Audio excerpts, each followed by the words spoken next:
Assalamu alaikum warahmatullah. Welcome to our today's discussion. And today's discussion is how could we approach to a patient with chest pain? Chest pain is one of the commonest symptom and one of the dangerous symptom that present to emergency department and needed hospital admission. So for this, how could we manage a patient of chest pain? How could we approach to the chest pain? We should discuss that. So during management of chest pain, what we need to consider?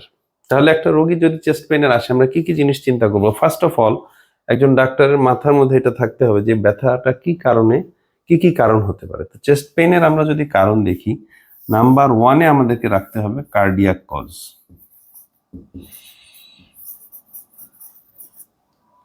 Cardiac cause may include myocardial infarction or angina pectoris.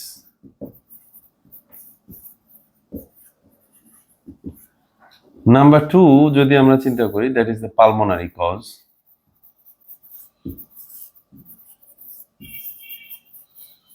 Pulmonary cause will include the pneumonia,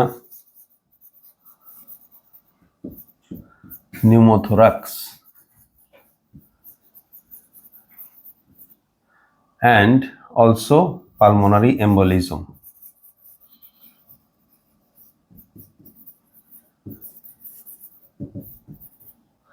Number 3 is musculoskeletal pain. It includes costochondritis,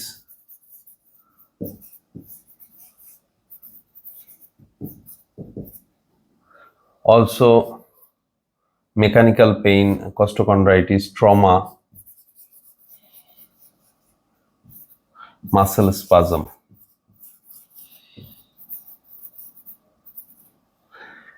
It also includes some GI cause like GERD,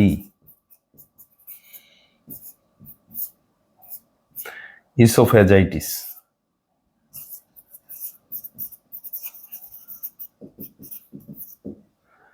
and last but not the least, functional or anxiety is almost important cause. তাহলে এই কজগুলো আমাদের কিন্তু মাথায় রাখতে হবে। আমি এটাকে কিন্তু কমনেস্ট কজ হিসাবে সাজাইনি, বরং মোস্ট ইম্পর্টেন্ট কজ যেটা আমাদের প্রথমে মাথায় রাখতে হয় সেটাকে আমরা এখানে রেখেছি। আমাদের ক্ষেত্রে দুটা জিনিস মনে রাখতে হয় একজন ক্লিনিশিয়ান হওয়ার জন্য, দুইটা rule. First of all, think the worst thing first. যেটার কারণে পেশেন্ট মারা যেতে পারে, পেশেন্টের ইমার্জেন্সি হতে পারে, সেটা আপনাকে রাখতে হবে ফার্স্টে। Another important thing, if you diagnose commonly you will be commonly correct, if you diagnose rarely you will be rarely correct. অর্থাৎ আপনার কাছে রোগী যখন আসবে, একটা এলাকার পেশেন্ট, একটা রোগীর বাহ্যিক অবস্থা, রোগীর কোমরবিড ইলনেস, এই সমস্ত কিছু দেখে যেটা কমনলি হওয়া উচিত সেটা আমাদেরকে আগে রাখতে হবে, then you will be commonly correct. And যেটা rare symptom, rare cause, that if you diagnose first you will be rarely correct. So এই সূত্রর দুইটা আমাদের মাথায় রাখতে হবে।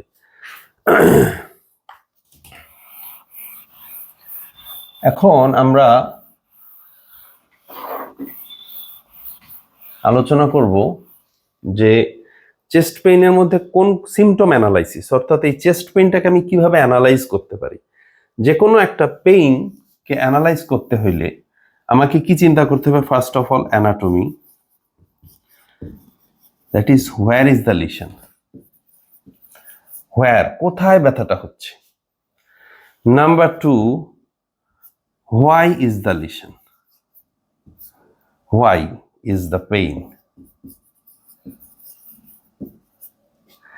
Number 3, pattern of the pain. তাহলে আমরা যদি একটা চেস্ট পেইনকে অ্যানালাইজ করি, প্রথমে রোগী যখন আসছে, ask him where is the pain, ব্যথাটা কোথায়, রোগী কি বলছে। রোগী যদি বলে আমার বুকের মাঝখানে অথবা সাইডে অথবা ডান পাশে বা বাম পাশে, পিছনে, এই জিনিসটা খুবই গুরুত্বপূর্ণ। রোগী বলতে পারে এবং রোগীকে আমাদের অনেক সময় গাইড করতে হয় ব্যথার বর্ণনার ক্ষেত্রে। তো সেই বর্ণনাটা আমি কিভাবে গাইড করব সেটা আমাদেরকে মনে রাখতে হবে। তাহলে অ্যানাটমির ক্ষেত্রে প্রথমেই আসলো হোয়ার ইজ দ্য পেইন। এইটার ভিত্তিতে আমরা কিন্তু দুইটা ভাগে ভাগ করি। একটাকে বলা হয় সেন্ট্রাল চেস্ট পেইন, একটাকে বলা হয় peripheral chest pain.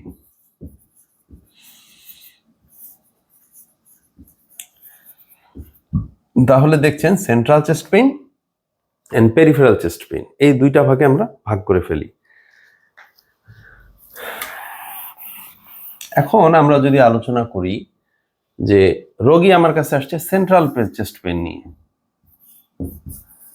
Central chest pain, এরকম একটা রোগী সেন্ট্রাল চেস্ট পেইন নিয়ে আসছে, রোগীর বুকের মাঝখানে ব্যথা হচ্ছে, তখন আমাদের কাছে কোন কোন জিনিসগুলো আসবে সামনে? First of all cardiac cause. এই রোগীটার কি হার্ট অ্যাটাক হয়েছে, myocardial infarction, or angina, or unstable angina, or ACS, এই কজগুলো আমাদের মাথায় সবার আগে আসতে হবে।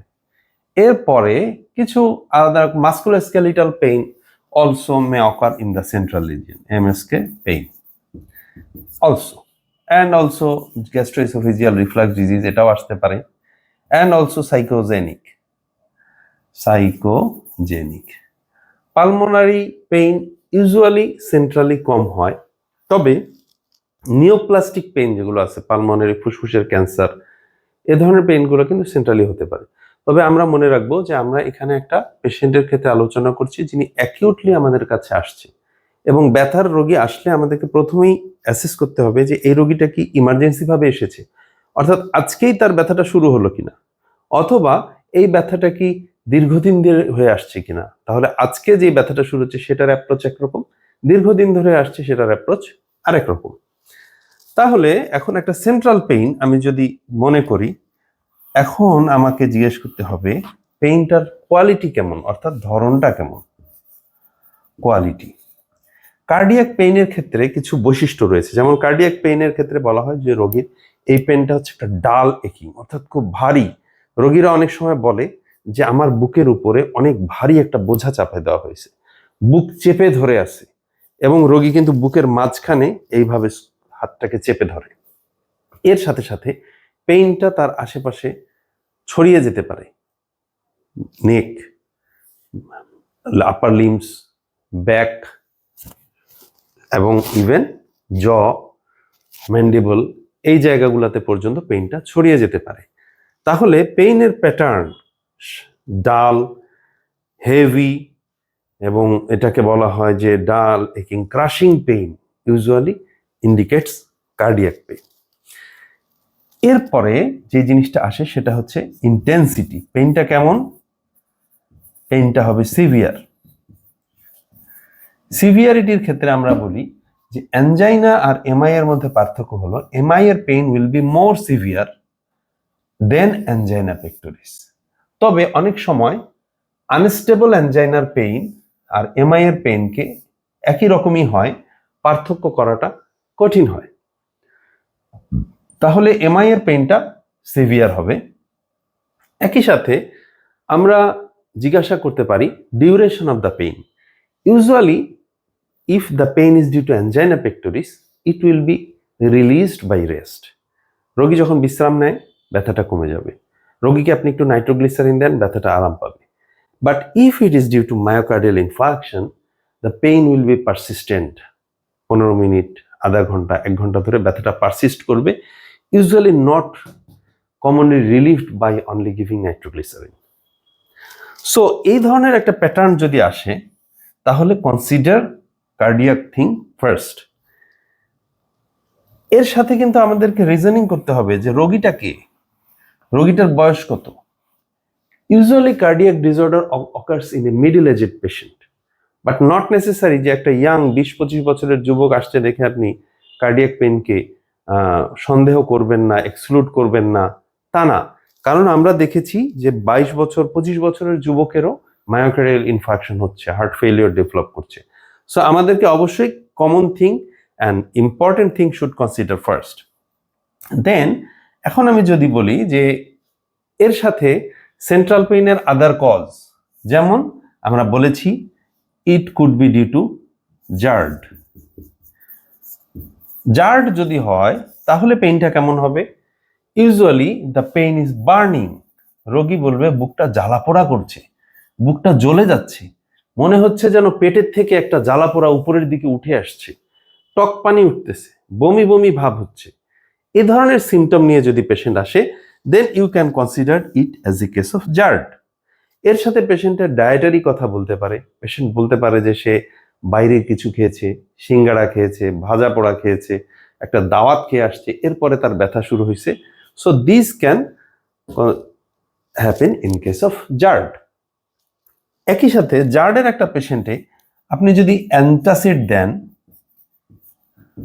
একটু অ্যান্টাসিড খাওয়াই দিলেন, then you can see the patient will feel some relief. If it is due to musculoskeletal pain, MSK pain, রোগীরা অনেক সময় আসে সেন্ট্রাল পেইন, এই যে এখানে আমাদের আর কি কি রয়েছে দেখেন, এখানে মাংসপেশি রয়েছে, এখানে স্টার্নাম রয়েছে, that is body of sternum and manubrium sternum and xiphoid process. এই প্রতিটা জায়গার টেন্ডারনেসের কারণে কিন্তু সেন্ট্রাল চেস্ট পেইন হতে পারে, যেখানে পেশেন্ট আমাদের কাছে প্রেজেন্ট করে উইথ সিভিয়ার পেইন, কিন্তু মাস্কুলোস্কেলিটাল পেইনের কিছু প্যাটার্ন আছে। সেটা কি? এটাকে রিপ্রোডিউস করা যায়, পেশেন্টের এই পেইনটাকে রিপ্রোডিউস করা যায়। অর্থাৎ রোগী বলবে যে আমার এই জায়গাতে ব্যথা হচ্ছে, সেখানে যদি আপনি আঙ্গুল দিয়ে চাপ দেন, প্যালপেট করেন, তাহলে you can reproduce the pain. অর্থাৎ রোগীর ম্যানোব্রিয়ামে আপনি চাপ দিলে যদি পেইনটা স্টার্নাল পেইন হয়, মাস্কুলোস্কেলিটাল পেইন হয়, রোগী পুনরায় ব্যথা অনুভব করবে। কিন্তু if it is due to ischaemic pain or cardiac pain or oesophageal pain, এটাকে কিন্তু রিপ্রোডিউস করা যায় না। অর্থাৎ আপনি চাপ দিলে বা বুকে প্রেশার দিলে এই ব্যথাটা বাড়ে না। সুতরাং এই ধরনের একটা ইতিহাস যদি থাকে, একটা রোগীর মাংসপেশি আপনি হাতে চাপ দিচ্ছেন বা বুকে চাপ দিচ্ছেন বা স্টার্নামে চাপ দিচ্ছেন এবং সে ব্যথা ফিল করছে, it is likely to be musculoskeletal. But if the pain is very severe, central, it is likely to be due to ischemic or myocardial pain. So this is the way how we can think about a chest pain in a patient who presented with a chest pain. So after doing this, if you think it is a case of cardiac disease, or even you are in a dilemma that it could be a case of cardiac disease or it may not be a cardiac disease, then do some investigations. Do at least an ECG, and if you think, also do an troponin I. And if these two investigations are normal, then you can consider other diagnosis. But sometimes if you are clinically sound and you are confident enough that it is not a ischemic pain, even you can start an analgesic for the symptomatic relief of the patient. But it is better to think the worst thing first, as because if you diagnose a myocardial infarction or angina or unstable angina patient as a musculoskeletal pain, the patient may die.